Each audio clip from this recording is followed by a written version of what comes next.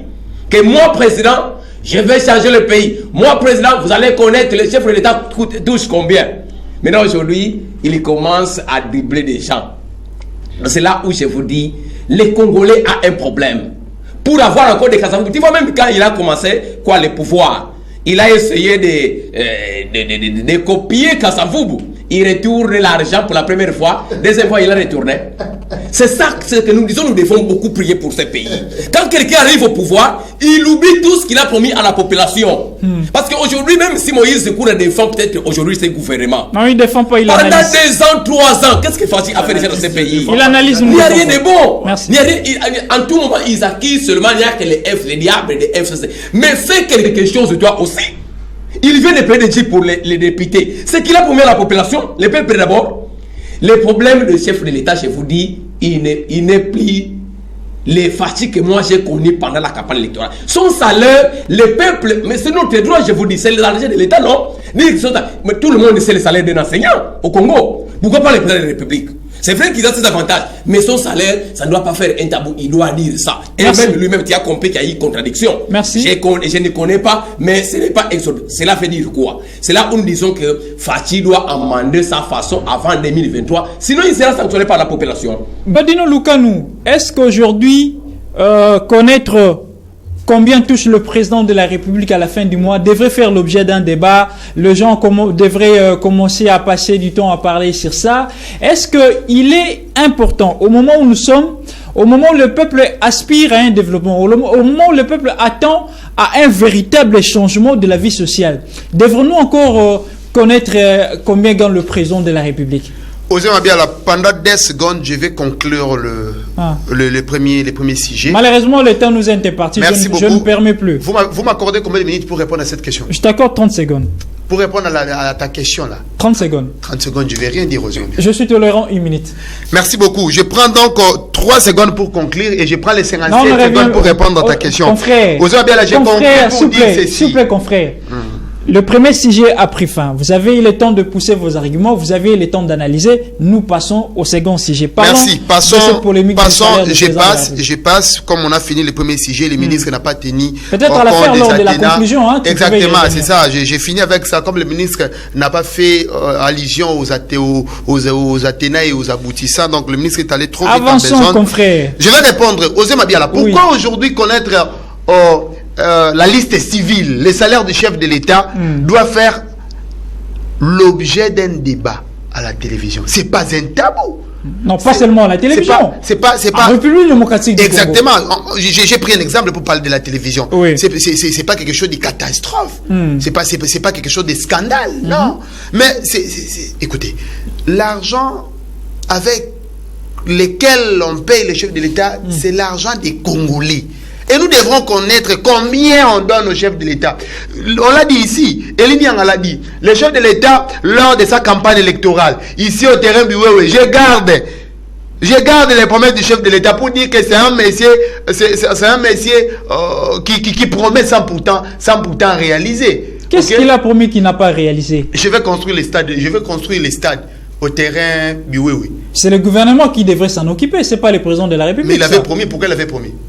Pourquoi il avait promis? Puisque lui il a dit, moi je m'engage à construire un stade ici.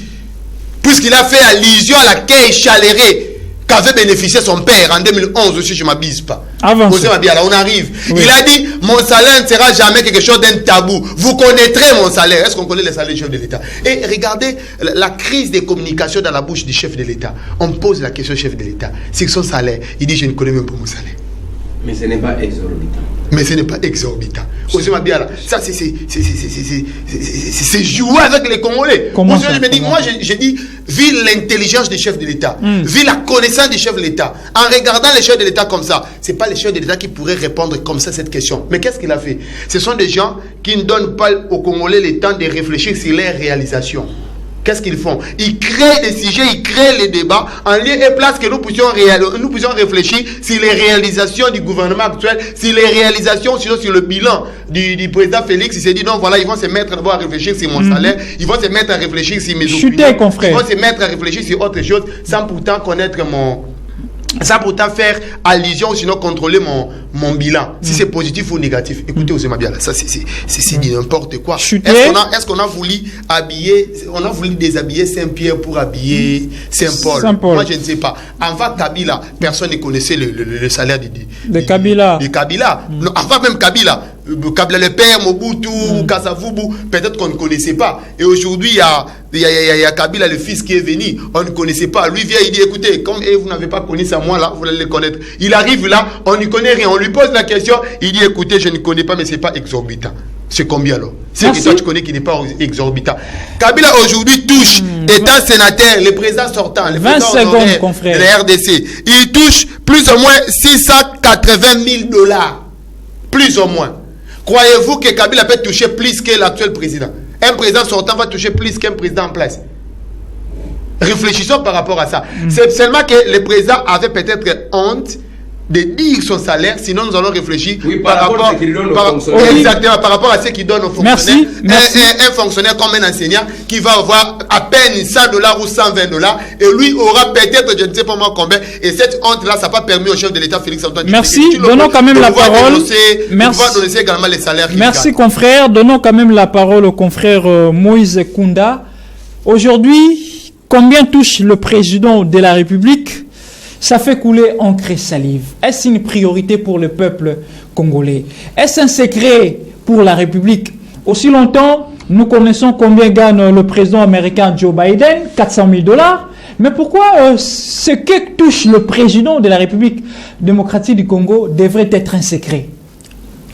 Vous savez, quand je vois les confrères intervenir comme ça, j'ai très mal au cœur. 1 minute 30 secondes. J'ai suivi les cours des droits électoraux avec le chef de travaux Nézim Pelé. Je salue en passant, je pense qu'il n'est pas ici, sur place, à Matadi. Oui. Pendant la campagne électorale, les discours de la campagne électorale tiennent liés de milliers.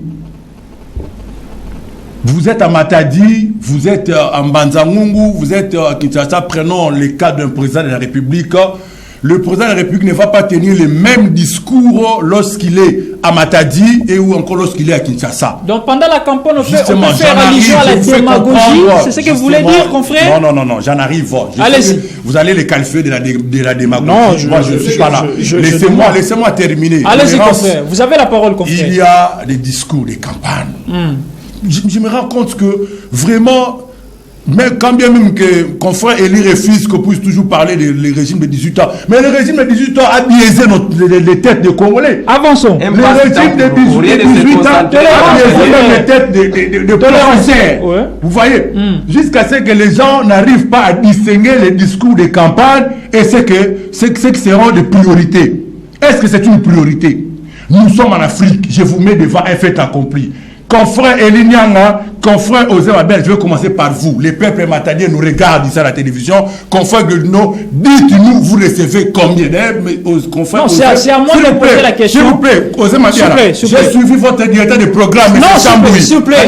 J'en arrive. Confrère, M. Chamboui nous a dit à la télévision que tout agent de Mabani en télévision est salarié. Dites-nous ici à la télévision, c'est quoi votre salaire? Mais c'est Lignan va nous le dire. Confrère, s'il vous plaît, vous allez avancer. Confrère Glodino va nous le dire également. Confrère, vous allez avancer. Le dire à la télé. S'il vous plaît, vous allez avancer, mais nous devons se mettre d'accord sur une chose. Non, dites vos salaires.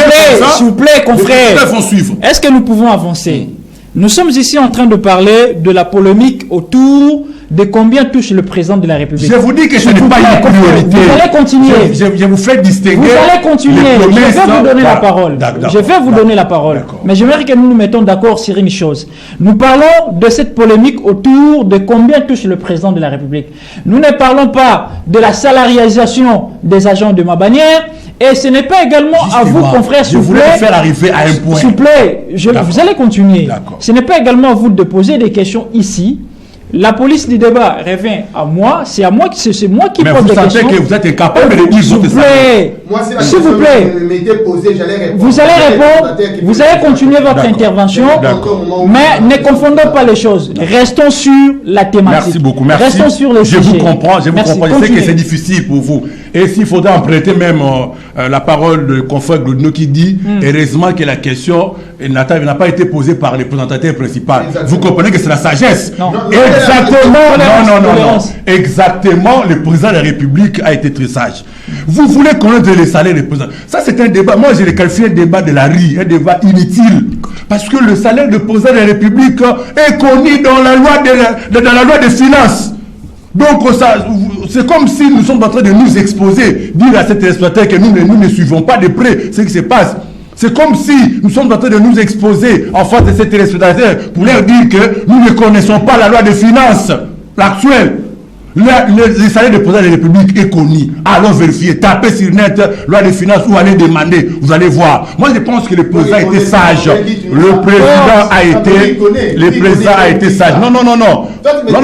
J'ai démontré sur ce plateau que vous avez utilisé la sagesse. Vous avez dit heureusement que la question n'a pas été posée par le présentateur principal. Donc, avançons, donc le président savait que c'était une question, je peux dire, insidieuse, une question piège, justement parce que tout simplement ça allait créer, il a évité que cela puisse créer des débats. Parce que, vous savez comment on confond les choses. Puisque Fatih est habitué avec une offre de devenir président de la République, et jusqu'à aujourd'hui, il y a des gens qui nous prennent comme son ami, comme son camarade.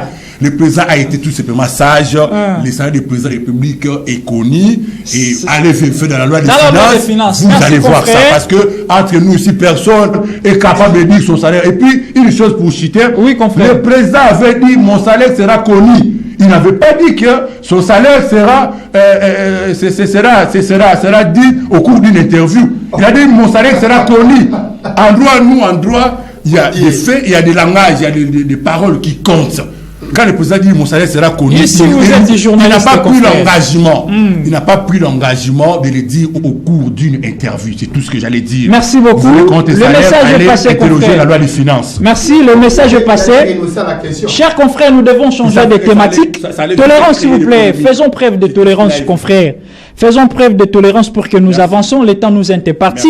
Maintenant, nous devons parler de ce troisième sujet qui est la proposition de loi sur la congolité. Une loi qui tire son origine au docteur Noël Ntsiani, qu'il a remis entre les mains du député national Pouloulou Ntsingi, qu'il a même déposé au niveau du bureau de l'Assemblée de l'Assemblée nationale, allais-je dire. Congolité ne peut qu'être président de la République. C'est lui qui est congolais de père et de mère. Ne peut qu'être président de l'Assemblée nationale. C'est lui qui est congolais de père et de mère. Président du Sénat. Il a cité beaucoup de postes clés. Alors, Glodino Lukanou, selon vous, y a-t-il l'anguille sous roche sur cette loi? Qu'est-ce qui cache réellement cette proposition de loi? Congolais de père et de mère. Aussi longtemps, nous avons l'article 10 de la Constitution qui prône l'exclusivité de la nationalité congolaise. Pendant la campagne électorale, le discours tient lié des milliers cela ne signifie pas que le discours tient lieu de mensonges. On ne va plus revenir au passé, nous devons avancer. Je vais juste te rappeler une chose. Merci. Merci beaucoup, confrère. C'est-à-dire, qu'est-ce que je voudrais dire par là?